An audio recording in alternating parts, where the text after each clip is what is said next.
There's been a lot of motivations put forth for why we would do the kind of actions that we saw in the Middle East, the 180-degree turn that we've seen from Donald Trump. And I think one of the things that we need to look at is, of course, the domestic context. Remember that George H.W. Bush campaigned on read my lips, no new taxes. He was emphatic about it. He repeated it all the time. He said the Democrats are going to say raise your taxes, and he's going to say I'm going to say read my lips, no new taxes. 2 years into his administration, what did he do? He gave us the largest tax increase we had ever had at that point in time. And if you go back to the Wayback Machine, take a look at this Time magazine article, they point out that he was asked to clarify his position as he was jogging in St. Petersburg baseball park, and he pointed to his rear end and said, read my hips. Okay, we knew that he wasn't really going to do that. We hoped that he had learned something from seeing the tax cuts and the effects that they'd had with the Reagan administration. He'd called it, when he was running against Ronald Reagan, voodoo economics. He said, you think that you're going to grow the economy by taking away tax cuts or by giving people tax cuts? No, you grow the economy by taking away people's money, don't you, right? That's the globalist plan of raising taxes. And so he called it voodoo economics to say that we could get growth from tax cuts. And so we had hoped that he might have learned something in 8 years, but no, he didn't. And so that's why he was very emphatic about that and then turned his back. Now, the lesson is that he became a one-term president. And now already, because of the issues that we've seen in terms of Obamacare and what's coming up in taxes, we now see this article from The Hill, midterm threatens the GOP House majority. They say Republicans control both the House and the Senate. That may go away at the midterm elections just coming up, less than 2 years away, if they can't do something, if they can't get a tax plan together, if they can't repeal Obamacare. And again, we look at what's happening with the taxes. As AP points out, Trump has scrapped the tax plan that he campaigned on, just like he scrapped the idea that he's going to repeal the structure of Obamacare. You cannot use dictatorial powers given to the Health and Human Services Secretary to fix Obamacare, because the next guy that comes in is going to make it as bad, if not worse. You can't leave that structure there. The structure has to be repealed, or you're not going to have anything that's really fixed. And the same thing is true when we look at tax situation. They say administration officials have signaled that they want to pass tax legislation with only Republican votes. They could, and if they don't, they're going to lose their majority. And we'll see Trump possibly become a one-term president.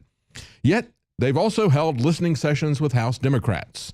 They say the goal is to cut taxes sharply enough to improve the economic picture in depressed and rural and industrial pockets of the country where many Trump voters live. But the administration so far has swatted down alternative ways for raising revenue, such as the carbon tax. This is the AP talking. So they're saying that somehow we have to have a carbon tax because, we've got to somehow help these people in the rural areas. No, carbon tax is going to devastate us. It's not going to help anyone but the few billionaires that are going to live off of that. Who does that go to? Who do we pay our indulgences to for using energy? Well, we know where that's going to work out. And hopefully they will hold the line against that and we will have real tax reform. But when it comes to Obamacare, that is not looking as good. As we saw last week, they were talking about to revive the health bill, the GOP was going to add an Obamacare-like subsidy. As we pointed out, the problem with Obamacare, and it's a perfect model for the way our government is set up, it's a mixture of socialism and crony capitalism or economic fascism. They force us, with the economic fascism part, they force us to buy health insurance from their preferred providers, from the big business that supports them. And then they use the socialism aspect of it, the subsidy. And so when they talk about the fact that when they use as a benchmark the number of uninsured people that we have out there, you have to understand this is a losing prospect. We were sold Obamacare. It was called the Affordable Health Care Act. But there's nothing that's going to make it affordable if it is universal. And that is the key thing that Donald Trump, key place, I think, where he went wrong, where he started saying, we're going to have health care for everybody. No, you can't. That is socialism. You can either try to have universal health care, and you can pretend that you're going to do it, and you'll wind up getting Venezuelan health care, or you can use market reforms, which is what he campaigned on. He had a very detailed 7-point plan to replace mandates with markets, to give people choices instead of holding a gun to their head, to give them the power to make those decisions. But then he starts talking about universal health care for everybody. You can pretend that that's going to work, but it's simply going to take us down the path that we've seen with every socialist country. You have to have a market system. That's the only thing that's going to make healthcare more affordable is a marketplace. And at that point, it makes it more accessible. You will never have utopia where everybody has a Cadillac healthcare plan. That just simply isn't going to happen. So the question is, how do we make it better? How do we make it more affordable? The conservatives went to the White House and they said, well, let's allow governors to opt out of some of the Obamacare regulations on the insurance industry. This is why the GOP is going to lose big time in the midterm elections, because even the conservatives are not pushing for a repeal. They're pushing for permission to get out of some of these mandates. That is the real issue. And yet, what happened? The centrists pushed back on this, said, no, we are not going to let you apply for waivers to get out of this. And here's the way they put it today. Putting the essential health benefits back in. So there were a lot of moderates did not like the fact that the essential health benefits were effectively coming out. So the fact that they're back in, and for a state to ask for a waiver on those, they have to also show where they're going to be improving coverage and reducing cost. So you heard what he said. He said, we are not going to take out essential health benefits. Understand, that is code for mandates. They're saying these are essential. It is essential that men have to get pregnancy care, even if they are single. That's the kind of mandates that are making this unaffordable. And it's not even working out for the insurance companies. Remember, we reported last week that Knoxville is going to become the first place to have Obamacare completely fail because the last insurer is pulling out of there. That's Humana. Humana tried to do a merger with Aetna.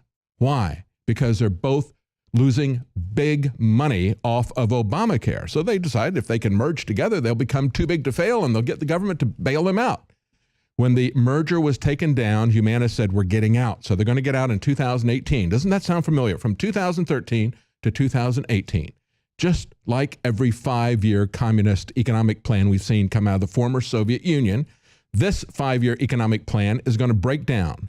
And who's going to be holding the sack? It's going to be the Republicans, and they deserve to have this put around their neck as this thing breaks down.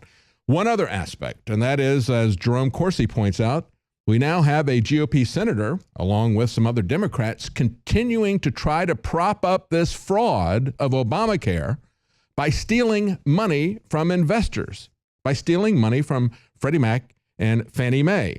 Tennessee Republican Senator Bob Corker, derisively tagged as the senator from Wells Fargo by those who are fighting to recapitalize Fannie Mae and Freddie Mac, is actively pushing President Trump to continue the Obama administration policy of sweeping Fannie and Freddie earnings to the Treasury Department. They sent out a letter on March the 29th.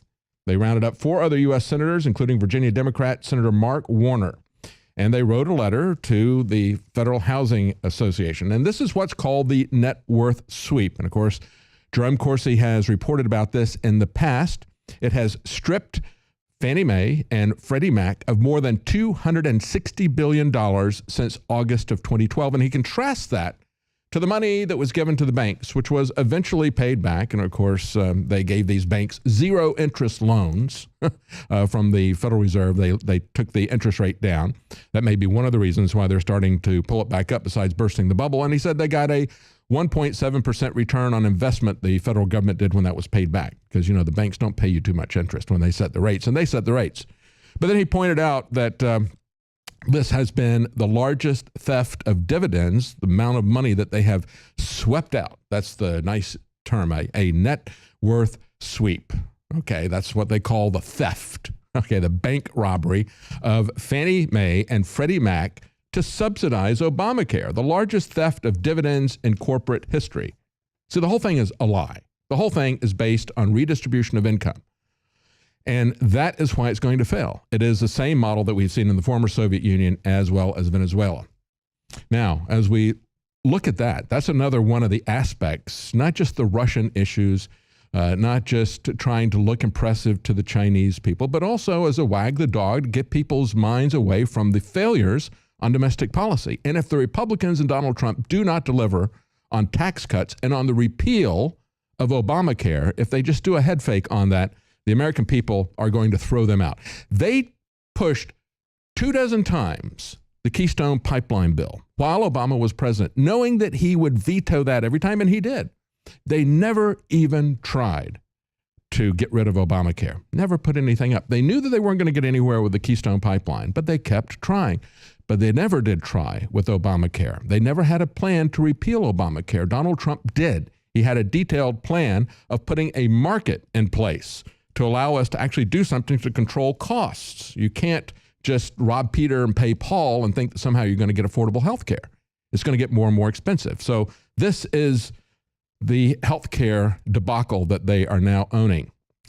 Rand Paul pointed out that as long as we have a situation where we are using the kinds of rhetoric that John McCain and, as he points out, his ilk, we're not going to have a solution in Syria. He said anybody who wants to talk to Putin about a political settlement, about helping Assad go away, anybody who wants to talk about that, myself included, will be called by the McCains of this world a friend of Vladimir Putin. And of course, that's not hyperbole.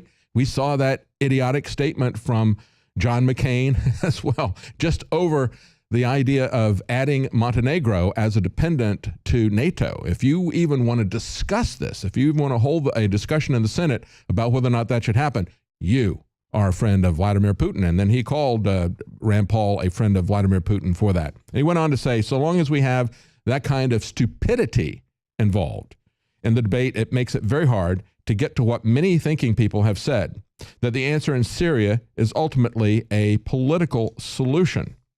We are not going to see much of that. But of course, Russia has its own John McCains. And that's one of the things that is so concerning about this whole issue, is that when you start firing missiles and wag the dog scenarios and you start engaging the superpowers in doing this, at least when Bill Clinton did this, when he fired his 75 Tomahawk cruise missiles to distract attention from his domestic issues with Monica Lewinsky and the sexual issues there. And of course, Ken Starr worked for him to move that away from rape and sexual assault to lying and committing perjury about an illicit affair. So Ken Starr really covered for him even more than the swag the dog issue.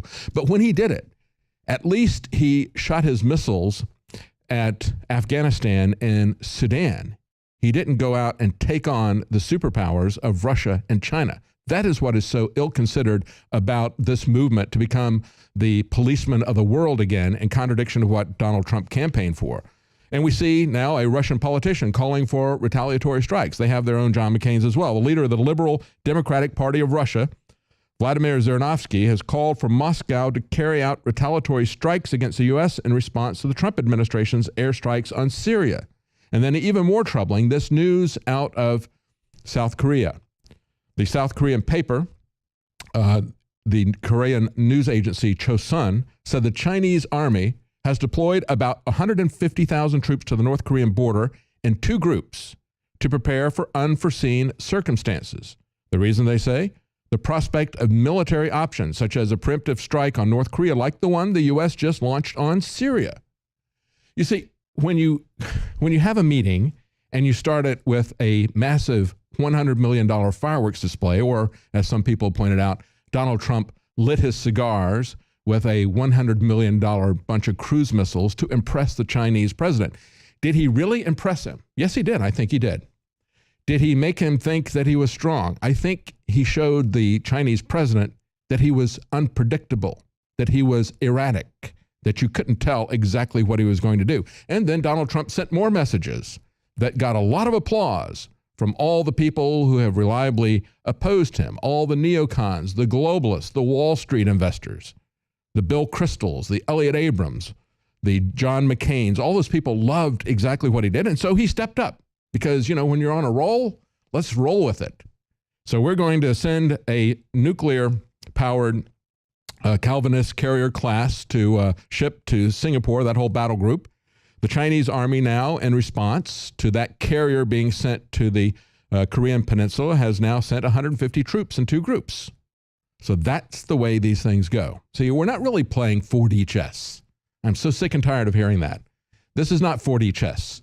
This is simply a game of Risk or a game of Monopoly, if you want to take a look at the other issues in the area. Of course, as we've mentioned many times, the gas pipelines running through Syria. That's one of the reasons why they have to have regime change. Of course, the other part of regime change that is necessary is to create war and chaos and refugees so they can import the war, the chaos, and the refugees to the United States and to the West. And we're seeing that in spades. Now, when we come back, we are going to play for you some of the consequences that we see happening in Iowa as we see the refugees that have come into there and the puff piece that was done by CBS's 60 Minutes to try to distract everybody from some of the real issues that are happening in that area. Stay with us. We'll be right back.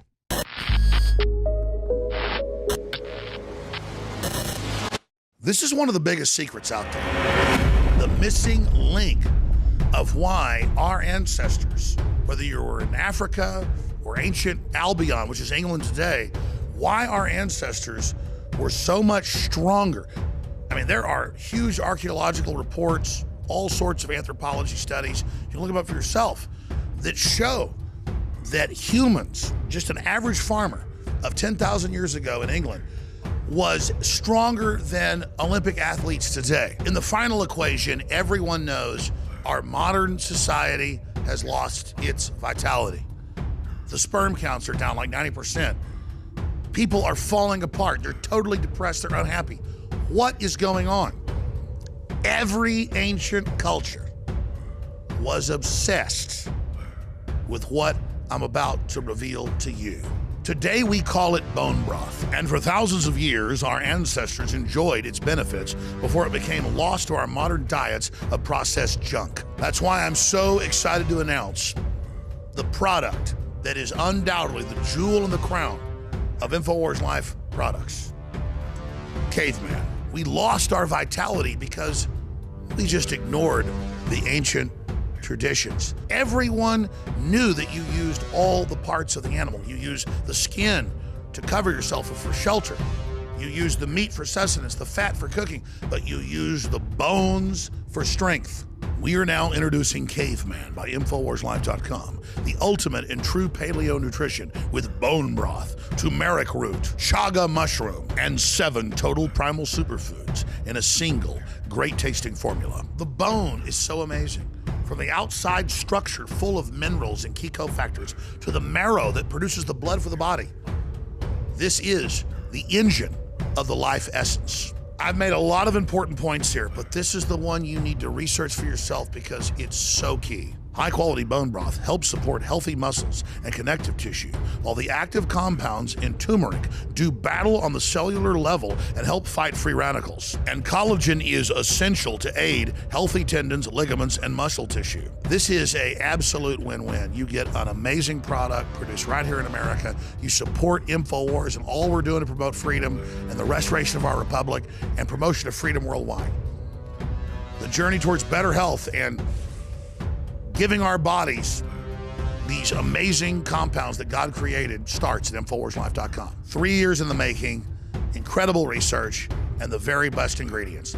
I'm Alex Jones, and I may not be a caveman, but compared to these trendies out there in the street, I'm as close as it gets. Join me at InfoWarsLife.com and get your caveman formula today.